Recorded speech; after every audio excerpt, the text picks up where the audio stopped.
good evening, and welcome back to another podcast of mine. Okay, it says the first question I am to read the attached PERF report, the workforce crisis. And it says the question is based on this report, what are your top five recommendations you would suggest to the CEO of a department regarding hiring law enforcement officers, and how would you suggest these recommendations be implemented? I would say my number one thing is modernize the hiring process. And why, may you ask? I would say because lengthy, outdated, and overly complex hiring processes are a major barrier to recruitment. Many qualified candidates drop out before completion. And I would say to implement it, I would conduct a hiring process to identify backgrounds, background investigation, polygraphs, and medical screenings. I would also set a 90-day hiring goal from the application to conditional offer. I would also digitize applications and background forms to reduce paperwork delays, meaning in that aspect, instead of doing it all on paper and relying on like paperwork, I would also more so try to do it online versus just paperwork. Maybe like half and half to see about which one is a better turnover rate. And then I would also maybe try to assign a dedicated recruitment coordinator, basically to keep the open communication between all the applicants.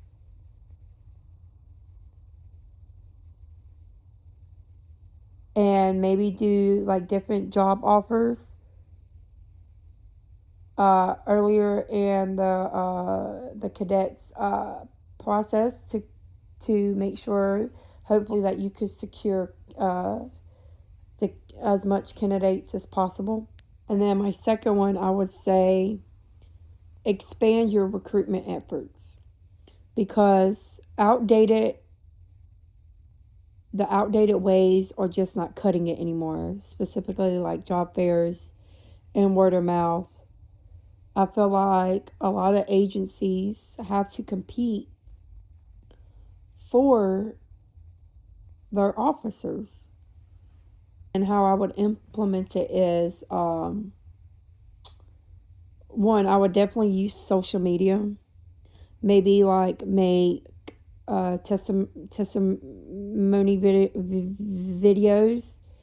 And I would also do like digital advertising, like marketing.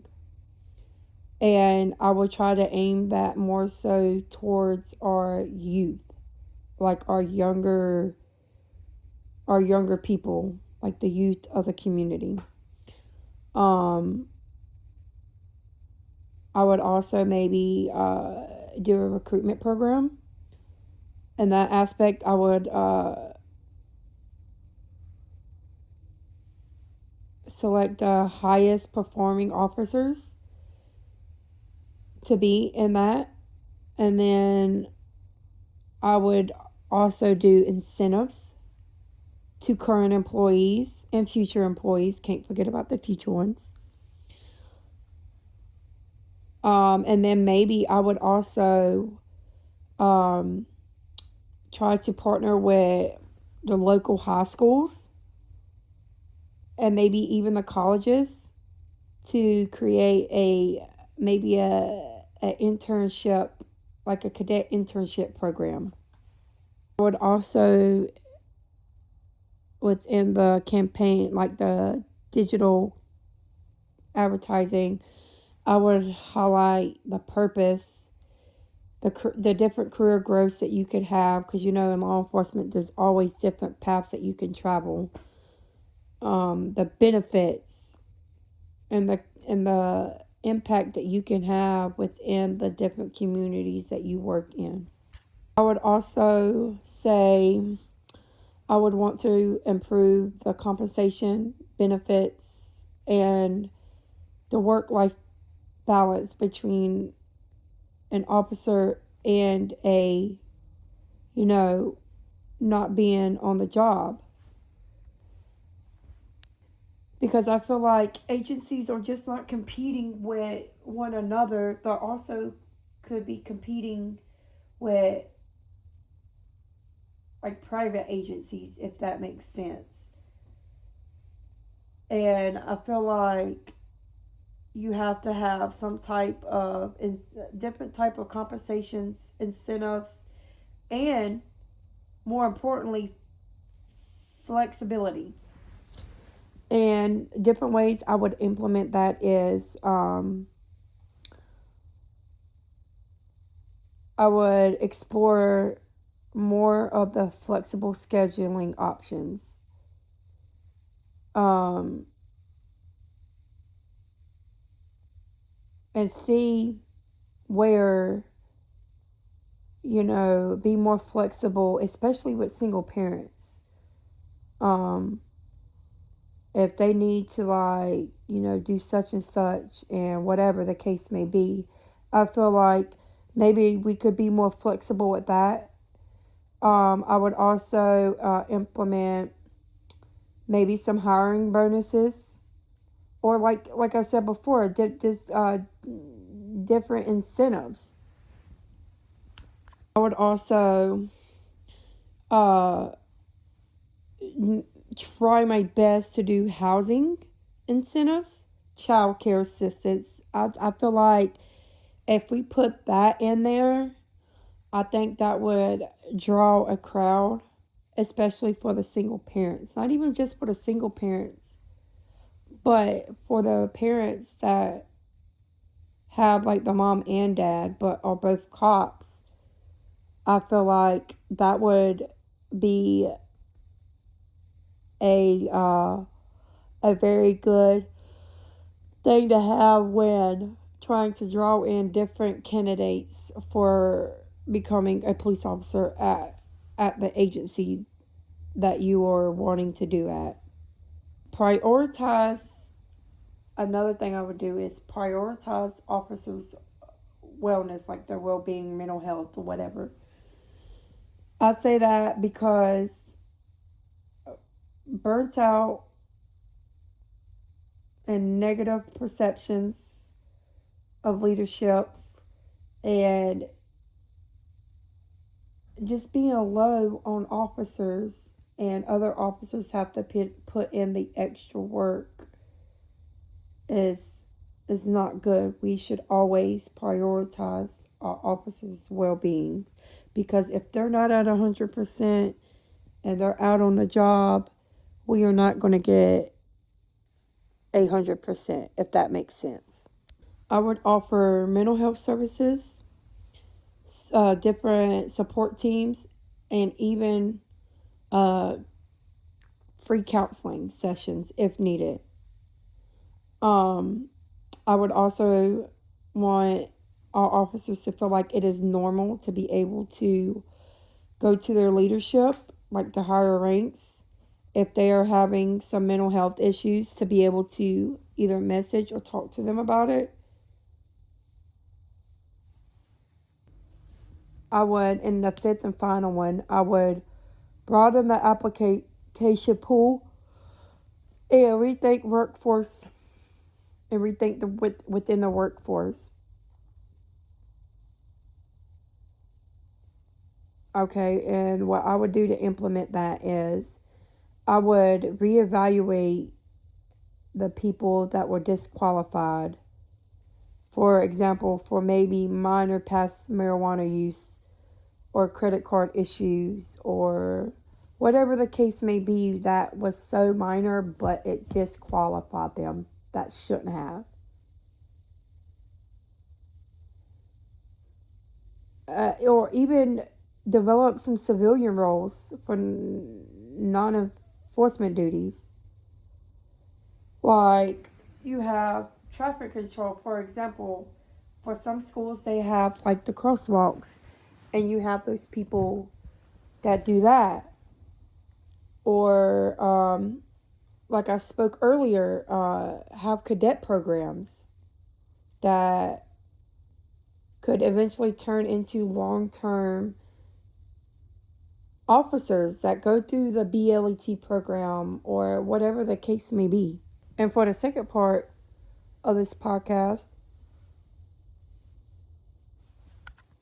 it says the first one, explain the two paramount styles of policing: warriors slash guardians. Warriors, I feel like officers are trained to see themselves as protectors, standing in between a person within the community and the danger, if that makes sense. And I would say, like, it's an us versus them mentality, high alertness to threats, and also focuses on control, enforcement, and command presence. Now, when it comes to guardian policing, I feel like officers are seen as problem solvers and community stewards, basically, like kind of like laid back, nonchalant, but still enforces the law. I would say they're good at communication and de-escalations. They are the protection of constitutional rights. Um, they are very big on emphasis on prudential justice and fairness, and more importantly, being within and out and about within the community. I feel like the current style police follows is more the warrior style. I say that because they have somewhat of a military style equipment. They have different training scenarios where they are heavily focused on high risk situations, and they go through different cultural stuff that reinforces danger and threat awareness, and they are very heavy on emphasis on technical training and officer survival. Which style should I think police should follow? I think it should be a little bit of both. I think we need a good mixture of both the warrior and the guardian model.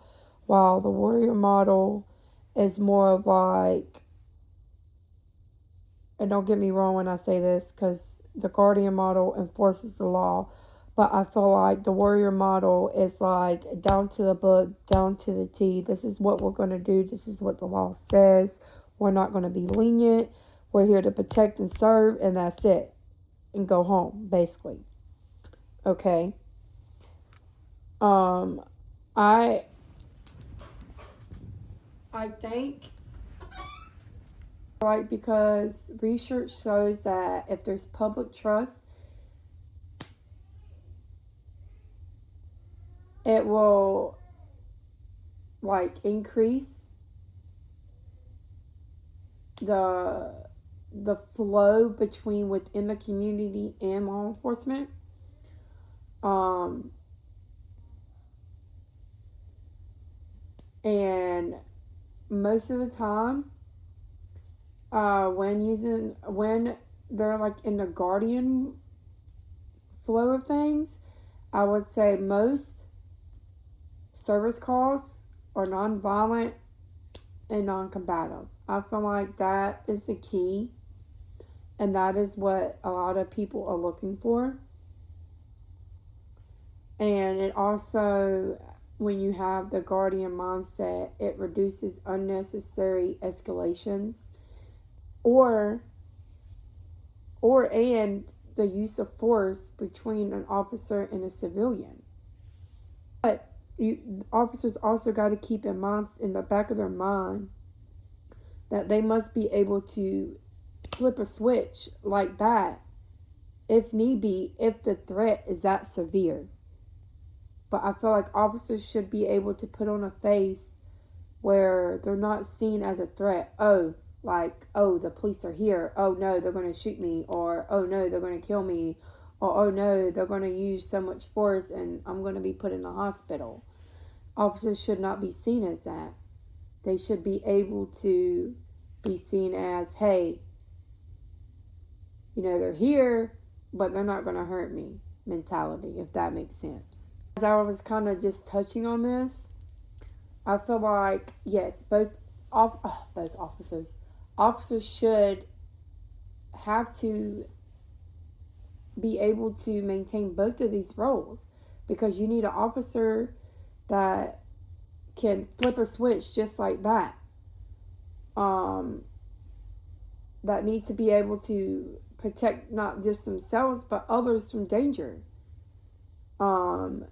That can act within the instant of, like, if they're put in a dangerous situation. But they also need to kind of have that soft side, that where they are able to build trust within a community and build different type of community relationships. That has fairness, that is good with communication, that can show empathy, that